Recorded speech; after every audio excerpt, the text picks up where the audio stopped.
오늘도 주님의 크신 은혜와 사랑이 오늘 이 예배 자리에 그리고 페이스북 라이브를 통해서 예배 동참하고 계신 모든 분들에게 함께 하시길 진심으로 축원합니다.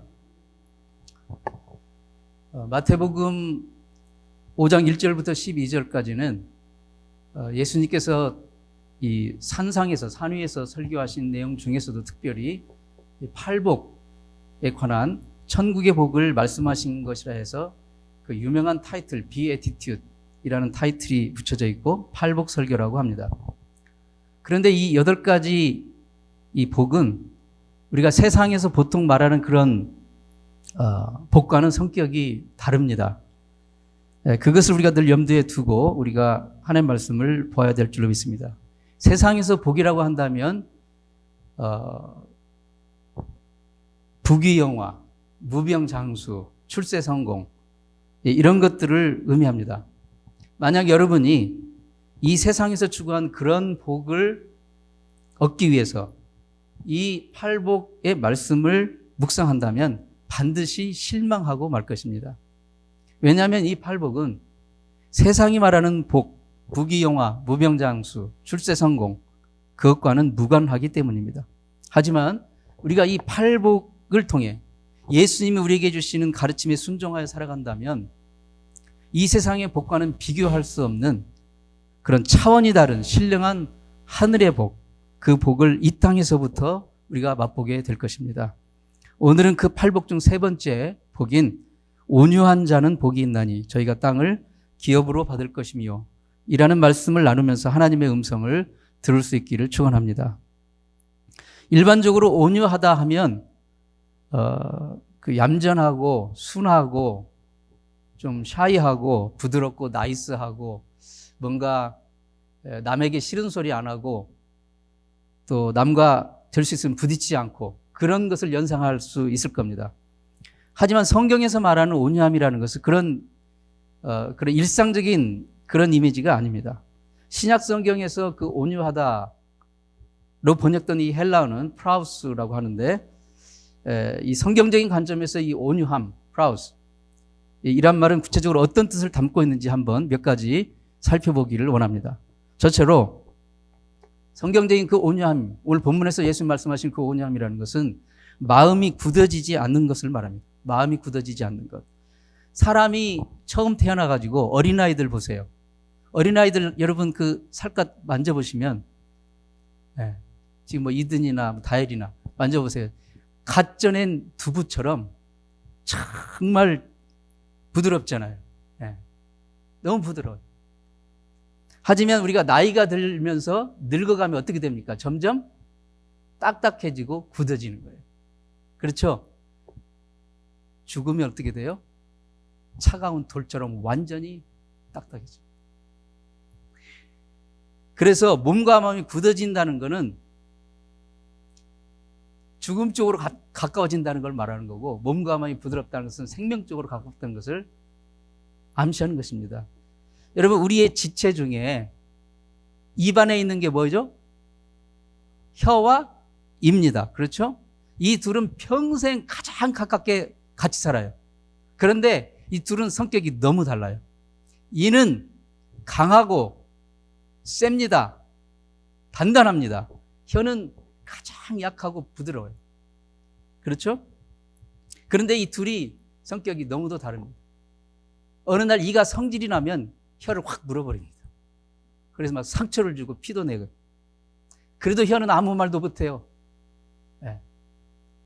보통 때는 그런 입장이에요. 그런데 나이가 들고 늙어지면 입장이 바뀌어요. 나이가 들고 늙어지면 어떻게 돼요?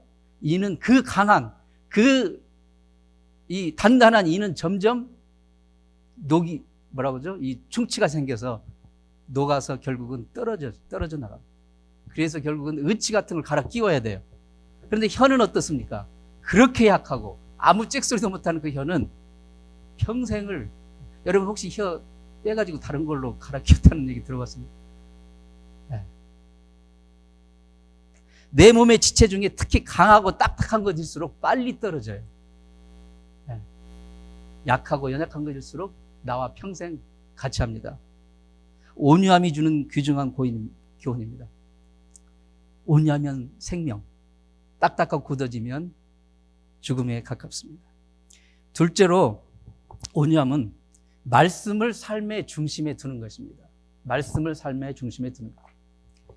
온유함은 하나님의 말씀으로 삶의 중심을 잡고 좌로나 우로나 치우치지 않는 것입니다. 강가에 갈 때처럼 이리저리 세상 물결 속에 흔들리지 않는 것. 예. 여러분, 세상적인 온유함의 이미지는 오히려 더 연체동물처럼 이렇게 흐물흐물할 것 같은데, 오히려 성경적인 온유함은 그렇지 않는 거예요. 오히려 더 중심을 잡는 겁니다. 말씀으로. 세상은 어떻습니까? 항상 우리를 굉장히 드라이브, too much, 치우치게 하고 막 몰아세우고 막 아주 지나치게 합니다. 세상은. 뭔가 남보다 조금만이라도 더 가졌다고 느끼게 되면 막 우쭐해지고 교만해지게 하고, 남보다 뭔가 좀 덜 가졌다고 생각되면 막 좌절하고 낙심하고 자책하게 됩니다. 우리를 지나치도록 몰아세우는 그 세상의 속임수에 속지 말아야 됩니다. 여러분, 아무리 맛있는 음식도 지나치게 먹으면 어떻게 해요? 탈이 나잖아요. 그렇죠? 아무리 우리가 일해서 돈을 많이 벌어도 너무 또 그게 일도 지나치면 과로가 되고 결국 그게 병들어 죽을 수도 있는 겁니다. 온유가 되면, 온유는 하나님의 말씀으로 삶의 중심을 잡는 거예요. 그래서 온유는 절제와 통합니다. 고린도전서 9장 25절에 이기기를 다투는 자마다 모든 일에 절제하나니. 누가 이깁니까? 온유함으로 절제하는 자가 이깁니다. 최후 승리합니다. 하나님은 온유하며 절제하며 말씀으로 삶의 중심을 잡고 나가는 자의 삶을 반드시 책임져 주십니다. 세 번째로 온유는 겸손함과 함께 하는 것입니다. 온유와 겸손은 파트너입니다. 단짝입니다. 성경에서 온유와 겸손은 같이 나올 때가 많습니다. 예를 들면 에베소서 4장 1, 2절에 너희가 부르심을 입은 부름에 합당하게 행하여 모든 겸손과 온유로 하고, 겸손과 온유가 같이 나오고 있어요. 그리고 골로새서 3장 12절에도 그러므로 너희는 하나님이 택하사 거룩하고 사랑받는 자처럼 겸손과 온유와 오래 참음으로 옷 입고. 누구보다도 우리 예수님이 겸손과 온유의 최고의 모델이 되십니다. 마태복음 11장 29절에 나는 마음이 온유하고 겸손하니. 수많은 덕목 중에서 예수님은 온유와 겸손을 예수님의 그 인격의 특성으로 내세우고 계세요. 나는 마음이 온유하고 겸손하니 나의 멍에를 메고 내게 배우라. 그러면 너희 마음이 쉼을 얻으리라. 예수님은 온유와 겸손 그 자체이십니다. 그래서 온유하다는 것은 예수님의 성품을 닮았다는 것을 말하는 겁니다. 겸손이란 자신이 하나님 앞에서 아무 자랑할 것이 없는 존재임을 기억하는 것. 그래서 겸손과 온유가 같이 간다는 것을 기억하기 바랍니다. 네 번째로 온유함은 말씀에 길들여지는 것입니다. 아까 서두에서 온유란 헬라어로 프라우스라고 했는데요. 이 말은 이제 그리스 히라버인데 야생 짐승이 길들여졌을 때의 상태를 말합니다. 그래서 여러분 그 야생마 아시죠? 야생마. 들에서 막 날뛰는 야생마. 고대 그리스인들은 야생마가 잘 길들여져서 주인의 말에 순종하게 되었을 때 프라우스라고 외쳤다고 합니다. 이제 길들여졌다. 이제 프라우스. 이처럼 온유는 우리의 심령이 하나님의 말씀에 길들여져서 순종하는 상태를 말합니다. 말씀에 길들여지지 않는 인생은 하나님 앞에서 그냥 영적인 야생마일 뿐. 말씀에 길들여지지 않는 인생. 말은 힘의 상징이죠. 파워의 상징입니다. 예. 그래서 여러분 자동차 엔진의 성능을 말할 때 뭐라고 하죠? 마력이라고 하죠. 홀스 파워라고 하죠. 말이 힘의 상징이에요. 예. 그렇지만 그렇게 힘센 말도 다스려지지 않고 길들여지지 않으면 그냥 들짐승일 뿐이에요. 쓸모가 없어요. 무용지물입니다. 신앙생활도 그렇습니다. 아무리 우리가 능력과 재능이 출중해도 그 능력과 재능이 하나님의 말씀 앞에 다스려지지 않으면 영적인 야생 말씀. 쓰임받을 수, 하나님 앞에 그 재능과 능력이 쓰임받을 수가 없는 거예요. 성경적인 관점에서 온유하다는 것은 얌전하고 나이스하고 뭐 부드럽고 이게 아니라 정말 하나님이 주신 능력과 재능과 이런 힘이 있는데 그것이 내 멋대로 막 야생마처럼 날뛰는 그런 재료가 아니라 도구가 아니라 하나님의 말씀 앞에 철저히 다스려지고 굴복되어져서 하나님이 정말 귀하고 아름다운 일에 그 능력과 재능을 쓸 수 있게 된 상태, 그게 바로 진정한 온유함이라고 할 수가 있습니다. 그 온유함만이 하나님 앞에 아름답게 쓰임받을 수 있는 그릇이 되게 하는 것입니다. 성경에서 예수님을 제외하고 성경적인 온유함의 모델이 될 만한 사람을 꼽으라 한다면 아무래도 모세와 이삭을 드는데 많이 동의할 것입니다. 모세가 누구입니까? 이스라엘 역사상 최고의 지도자입니다. 여러분 한번 생각해 보세요. 300만에 가까운 거대한 군중을 무려 40년 동안 거친 광야에서, 그러니까 생존의 최악의 컨디션에서 300만에 가까운 그 군중을 40년 동안 이끌었다고 하는 것은 인류 역사상 모세가 유일무이합니다. 그런 위대한 지도자 모세가 어느 날 이방인 구스 여인을 새 아내로 얻었어요. 그런데 그때 그 누구도 아닌 자기 친누이 미리암과 친형인 아론이 그것을 트집 잡으며 모세를 비방하기 시작했습니다. 표면적으로는 이방 여인을 아내로 취했다는 것을 가지고 비방했지만 실은 모세의 영적인 권위에 도전한 것입니다. 그러나 모세는 항변하거나 다투지 않았어요. 성경에 보면 모세는 잠잠했다고 그랬어요. 아무 말도 하지 않고 잠잠했다. 그러자 하나님이 모세 대신 분노하셨어요. 하나님이 모세 대신 분노하셨어요. 너희가 어찌하여 내 종 모세 비방하기를 두려워 아니하느냐. 그 순간 주동자인 미리암에게 그 순간 즉시 문둥병이 발했고 동조했던 아론 자신들의 잘못을 그 순간에 깨닫게 되었습니다. 그때 모세는 하나님께 엎드려 주님, 하나님 내 누이를 고쳐 주시옵소서 라고 간청합니다. 모세의 중보기도에 하나님은 그들을 용서하시고 미리암의 문둥병을 치유하셨습니다. 이러한 모세를 가리켜 민수기 12장 3절은 모세를 이렇게 평가합니다. 이 사람 모세는 온유함이 지면의 모든 사람보다 승하더라.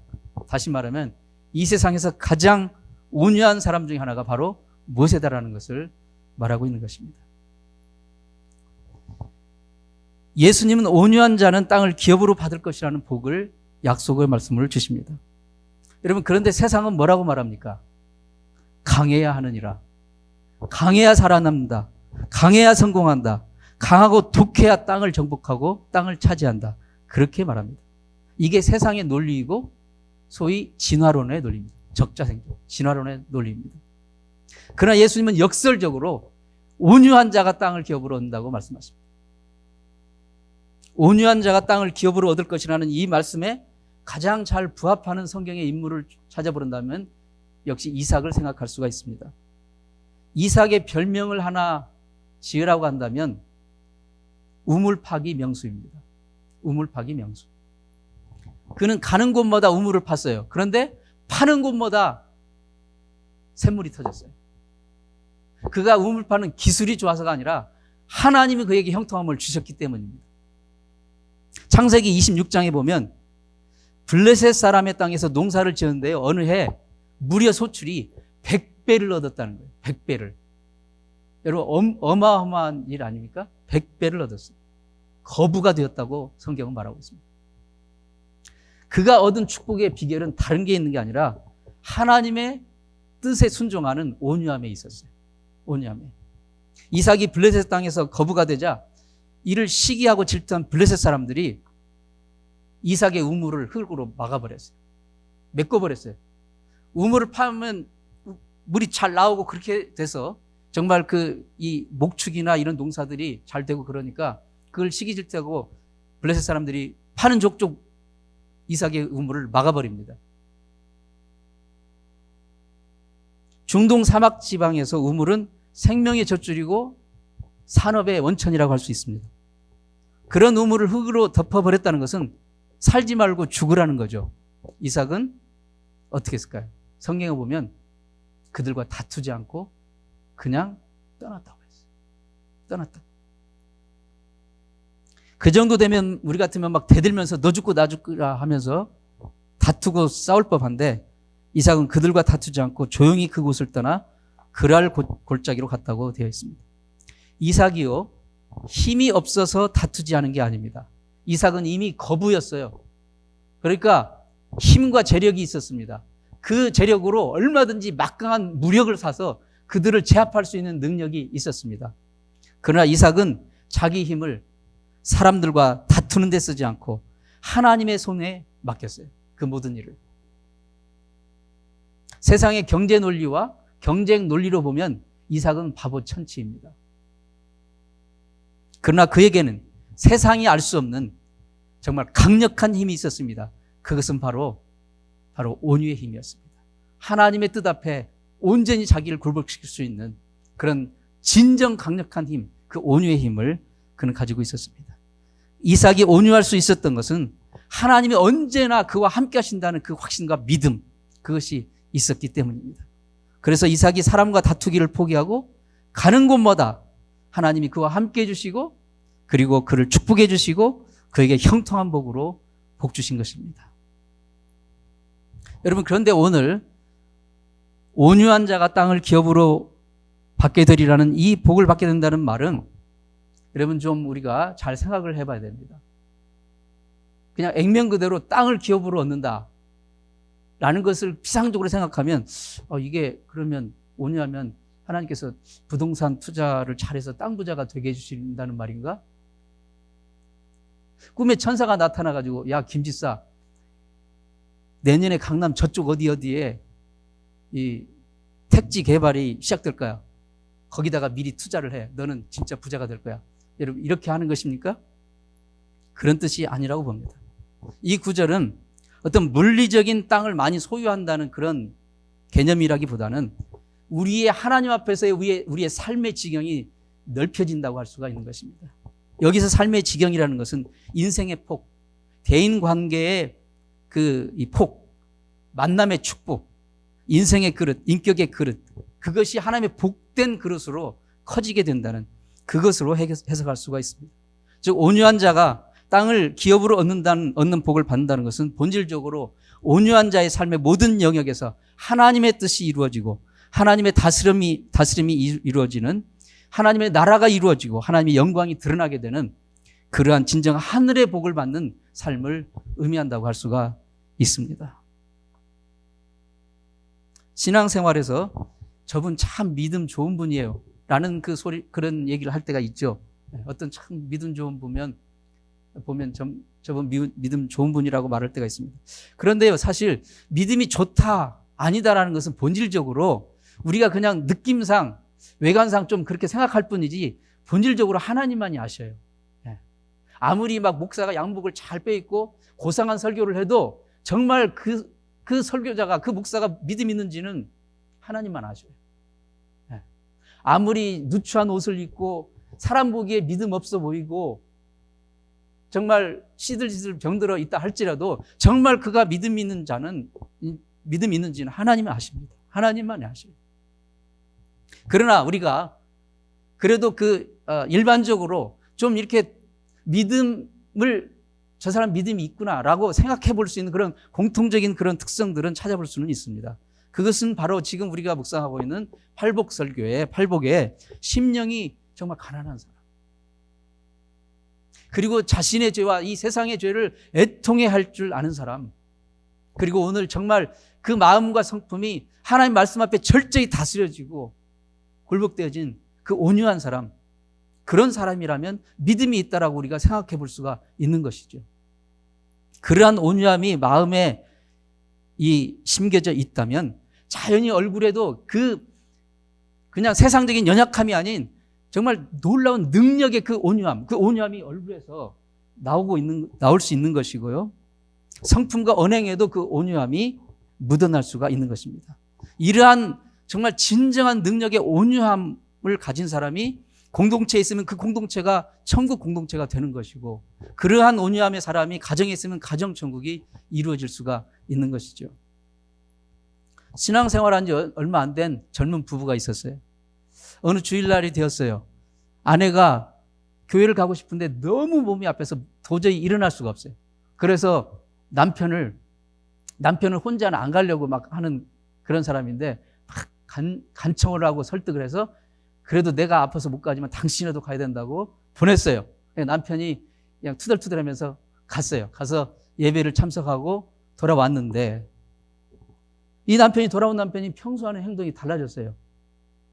아주 온유해졌어요. 온유해지고 평소 안 하던 막 부인 팔다리 어깨 막 주물러 주기도 하고 말도 상냥하고 부드럽게 하는 것입니다. 아내가 너무 의아해서 물었습니다. 도대체 오늘 주일날 교회 가서 무슨 일이 있던 거예요? 목사님이 도대체 어떤 설교를 하셨길래 당신 이렇게 이상해진 건가요? 그래서 남편이 응답합니다. 목사님이 설교 말씀에 오늘 내 원수를 사랑하면 평생 복을 받을 것이라고 말씀을 하셨다. 사랑하는 성도 여러분, 온유는요 타고나는 게 아니에요. 그냥 성격이 얌전하고 샤이하는 건 타고날 수 있어요. 그러나 성경에 오늘 본문에서 말하는 온유함은 타고나는 게 아니에요. 정말 성령님의 도우심을 힘입어 배우고 훈련해야 됩니다. 억지로 온유한 척한다고 온유함이 나오는 게 아닙니다.